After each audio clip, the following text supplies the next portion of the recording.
మది చల్లగా స్వామి నిదురపో దేవుని నీడలో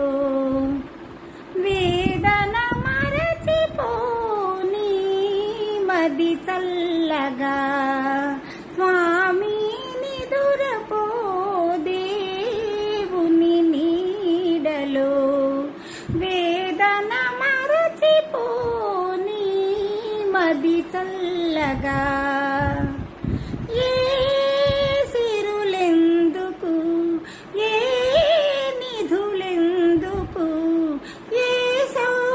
సౌఖ్యములెందుకు ఆత్మశాంతి లేనిదే